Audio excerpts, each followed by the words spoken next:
Hello students, welcome to this video.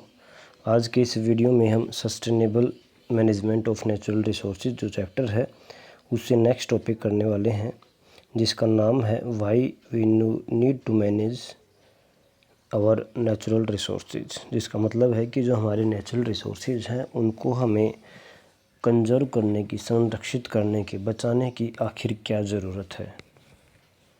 तो चलिए पढ़ते हैं चैप्टर को। Not just roads and buildings, but all the things we use or consume, that is food, clothes, books, furniture, tools, vehicles, are obtained from resources on this earth।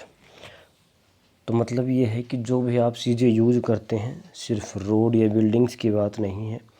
जो भी हम दूसरी चीज़ें जो रोज़मर्रा की ज़िंदगी में यूज़ करते हैं, जैसे कि कपड़े हो गए, खाना हो गया, बुक्स हो गए, फर्नीचर, टूल्स, व्हीकल्स के अंदर जो फ्यूल डलता है, सब कुछ, जितने भी चीज़ें हम डेली लाइफ में यूज़ कर रहे हैं वो सब हमें जो धरती के ऊपर रिसोर्सेज हैं उनसे ही मिलती है।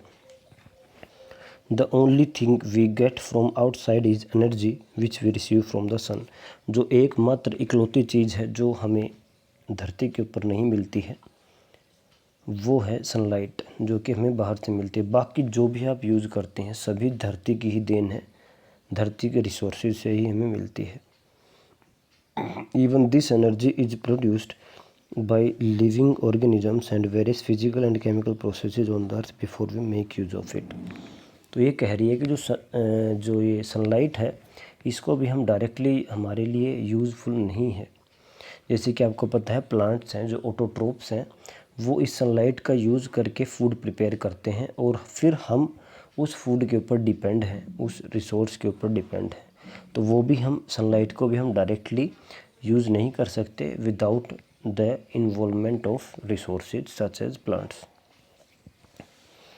Y we need to use our resources carefully. तो हमारे दिमाग में क्वेश्चन आता है कि हमें केयरफुली, सावधानी से हमारे रिसोर्सेज को क्यों यूज़ करना चाहिए। ऐसा क्या हो जाएगा कि अगर वो ख़त्म हो जाएंगे। Because these are not unlimited and with the human population increasing at a tremendous rate due to improvement in health care, the demand for all the resources is increasing at an exponential rate. तो जो resources हैं वो unlimited नहीं है। पहली बात, अगर हम उसको लगातार यूज़ करेंगे तो वो कभी ना कभी ख़त्म हो जाएंगे। और जैसे आपको पता है ह्यूमन पॉपुलेशन, जो पूरी मानव जाति है, उसकी पॉपुलेशन बहुत ज़्यादा बढ़ रही है, ट्रमेंडस रेट से बढ़ रही है। क्यों बढ़ रही है आपको पता है। हेल्थ केयर इंडस्ट्री है, इसके अंदर बहुत सारी इम्प्रूवमेंट आई है, जिसके अंदर जो मोर्टलिटी रेट है या हम कहेंगे डेथ रेट है, जो मृत्यु दर है, वो बहुत कम हो गई है, जिसके कारण लाइफ जो लिव लॉन्ग करते हैं वो ज़्यादा समय तक ज़िंदा रहते हैं और कम लोग मरते हैं। तो पॉपुलेशन बहुत ज़्यादा बढ़ती है और ऐसी बढ़ती पॉपुलेशन के रिक्वायरमेंट्स को पूरा करने के लिए जो रिसोर्सेज हैं वो एक्सपोनेंशियल रेट से यूज़ हो रहे हैं, या हम कहेंगे उनकी डिमांड जो है वो एक्सपोनेंशियल रेट्स। एक्सपोनेंशियल क्या होता है, देखिए ऊपर की तरफ लगातार बढ़ रहा है, तो एक्सपोनेंशियल रेट से उसकी डिमांड बढ़ रही है। The management of natural resources requires a long-term perspective so that these will last for generations to come and will not merely be exploited। तो मैनेजमेंट का मतलब क्या है, उसको वही थोड़ा मैनेज करके यूज़ करना है। हमें ऐसा नहीं है कि उसको बिल्कुल यूज़ करने बंद कर देना है, हमें उसको मैनेज करना है। जो उसका एक्सप्लॉयटेशन होता है, जो बगैर बात या हम कहेंगे बहुत ज़्यादा मात्रा में यूज होता है, उसको थोड़ा सा सोच समझ करके यूज़ करना है, ताकि जो आने वाली पीढ़ियां हैं वो धरती के ऊपर सर्वाइव कर सकें और ऐसा ना हो जाए कि सिर्फ हम ही इनको छोटे से समय के अंदर ही सारा एक्सप्लॉइट करके इसको ख़त्म कर दें और आने वाली पीढ़ियां के लिए बहुत ज़्यादा प्रॉब्लम हो जाएंगी, हालांकि वो सर्वाइव ही नहीं कर पाएंगे। This management should also ensure This management should also ensure equitability distribution of resources so that all, not just a handful of rich and powerful people, benefit from the development of these resources। इसका एक और है manage करने का मतलब कि ऐसा नहीं है कि सिर्फ जो कुछ एक लोग हैं, जो सो कॉल्ड जो हमारे समाज के जो रिच लोग हैं, जो अमीर लोग हैं, सिर्फ वही इन जो रिसोर्सेज के अंदर डेवलपमेंट चल रही हैं वो ही इनका फ़ायदा उठा पाएँ। वो सभी के अंदर यूनिफॉर्म डिस्ट्रीब्यूशन होना चाहिए, इक्विटेबल डिस्ट्रीब्यूशन। यूनिफॉर्म मतलब एक समान सभी को उसका प्रयोग करना चाहिए। ऐसा नहीं है सिर्फ एक ही आदमी उसको बार बार बहुत ज़्यादा मात्रा में प्रयोग कर रहा है, इस चीज़ को भी रोकना है। Another factor to be considered why we exploit these natural resources is the damage we cause to our environment while these resources are either extracted or used. Resource तो चलो सही बात है, रिसोर्स हैं, यूज़ भी करेंगे, लेकिन यूज़ करते टाइम या इन रिसोर्सेज को निकालते टाइम हम अपने जो एनवायरनमेंट है, जो हमारा पर्यावरण है, इसको नुकसान ना पहुंचाएं। यही सबसे बड़ी चीज़ है। यूज़ करते टाइम या एक्सट्रैक्ट करते टाइम एनवायरनमेंट को हानि ना हो, एनवायरनमेंट को नुकसान ना हो। जैसे कि अगर मैं बात करूं, हमारा जो कोल पेट्रोलियम है, जो हमारे क्रूड ऑयल जो निकलता है, चलो ठीक है वो तो निकल चुका, अब उसको सेपरेशन होती है, अलग अलग उसको बांटते हैं कि ये पेट्रोल है, ये डीजल है, ये लिक्विड है। तो ये सब जो है, अब इनका जब हम यूज़ करते हैं तो एनवायरनमेंट के अंदर कितना पोल्यूशन बढ़ता है। तो इस प्रकार का जो चीज़ें हैं उसको नहीं करना है, उसको कम करना है। तो इसको भी हमें ध्यान रखना है। ये भी हमारे जो दिमाग में आना चाहिए कि हमें क्यों इसको कर रहे हैं, तो ये भी उसका एक रीज़न है। For example mining causes pollution, जैसे कि माइनिंग जो होती है उससे पोल्यूशन होता है because of large amount of slag which is discharge for every ton of metal extracted. जो मेटल हैं, जो धातुएँ हैं, उनकी माइनिंग की जाती है, जब निकाली जाती हैं उसको खोद करके, कहते हैं जो खान जो होती हैं, जैसे कोयले की खान कहते हैं, तो उसको जब बाहर निकालते हैं, एक्सट्रैक्ट करते हैं, तो उस दौरान जो वेस्ट जो निकलता है, वो स्लैग जो निकलता है उसको डिस्कार्ड कर दिया जाता है। कुछ एक मेटल के लिए बहुत सारा वेस्ट निकलता है, उसको वो फिर हमारे पोल्यूशन को बढ़ाता है एनवायरनमेंट के अंदर।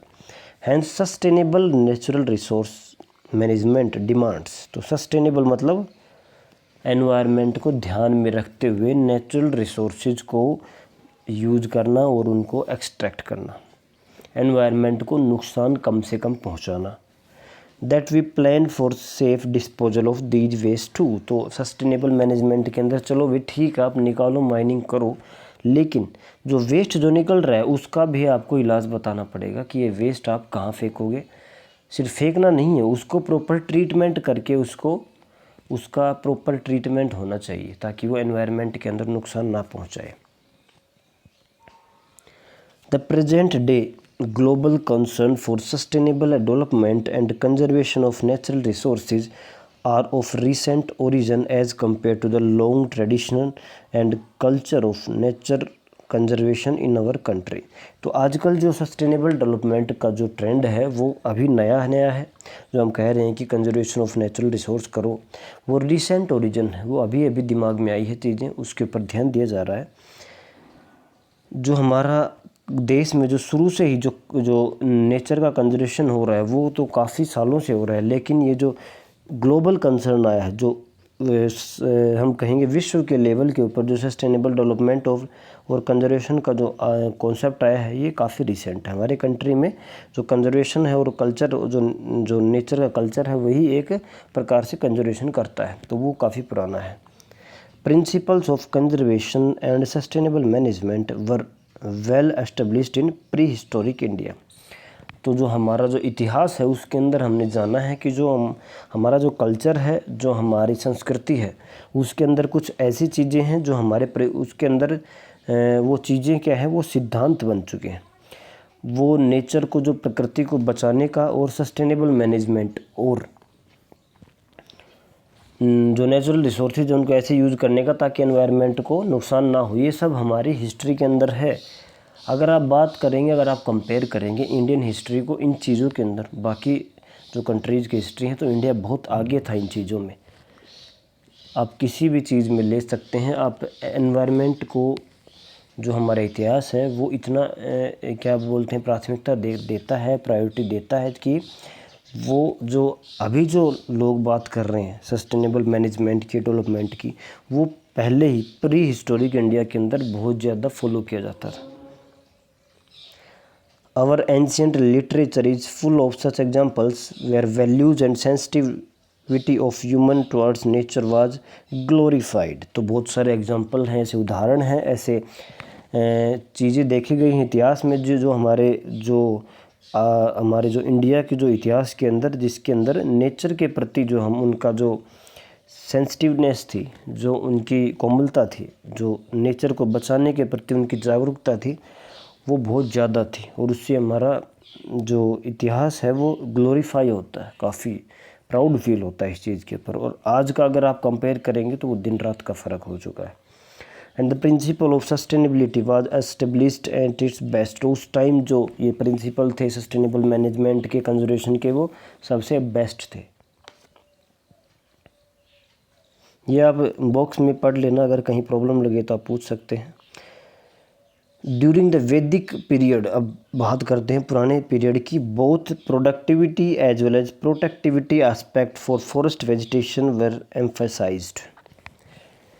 तो जब वैदिक टाइम की बात करें, जब वेद काल हम बोलते हैं तो उसकी बात करें, तो उस टाइम प्रोडक्टिविटी के साथ साथ उनकी प्रोटेक्टिविटी, उनको बचाने का काम भी, दोनों को समान महत्वता दी जाती थी। Agriculture emerged as a dominant economic activity during the later Vedic period. तो एग्रीकल्चर के बारे में उस समय जाना, और लेटर वैदिक पीरियड के अंदर ये बहुत ज़्यादा यूज की जाने लगी एज ए इकोनॉमिक इम्पोर्टेंस। तो मतलब पैसे की, अगर अर्थव्यवस्था की बात की जाए तो उसके देखते हुए जो एग्रीकल्चर है वो काफ़ी उसी समय से बहुत ज़्यादा इकोनॉमिकली इम्पोर्टेंट चीज़ थी। This was the time when the concept of cultural landscape such as sacred forest and groves, sacred corridors and a variety of ethnoforestry practice were evolved that continue to the post Vedic period। तो उसी समय से ये जो conservation के जो अलग अलग तरीके हैं, सैक्रेड फॉरेस्ट एंड ग्रूव्स हैं, सैक्रेड कॉरिडोर्स हैं, जिसके अंदर हम अलग अलग प्लांट की वैरायटी को बचाते हैं, जो कम वैरायटी हैं उनको प्लांट करते हैं। तो ये जो कॉन्सेप्ट है वो वैदिक पीरियड, जो लेटर वैदिक पीरियड था, उसी से चला आ रहा है। Besides, a wide range of ethnoforestry practices were infused with traditions, customs and rituals and followed as a means for production of nature and natural resources।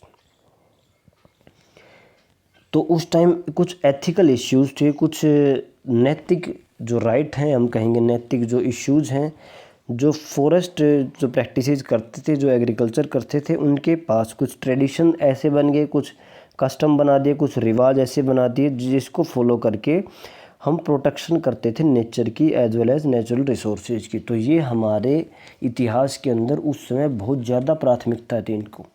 बाकी जो वर्ल्ड जो थे, जो कंट्रीज़ थी, उनके अंदर कुछ भी नहीं था उस टाइम, लेकिन भारतीय इतिहास में इसको बहुत ज़्यादा प्राथमिकता दी गई थी पहले, कि भाई नेचर को प्रोटेक्ट करो, नेचुरल रिसोर्सेज को प्रोटेक्ट करो। शुरू से ही इसके ऊपर काफ़ी ध्यान दिया गया है। जो नेक्स्ट जो आपका टॉपिक रहेगा वो रहेगा फॉरेस्ट एंड वाइल्ड लाइफ। मैं इसको धीरे धीरे चैप्टर को इसलिए करवा रहा हूँ कि आपका सिर्फ एक ही चैप्टर बचा हुआ है, और अब आप रिवीजन पे ध्यान दें जो अभी करवाया है। अगर आपको कहीं प्रॉब्लम आती है, कोई चैप्टर दोबारा करवाना है, तो आप मुझे मैसेज कर सकते हैं।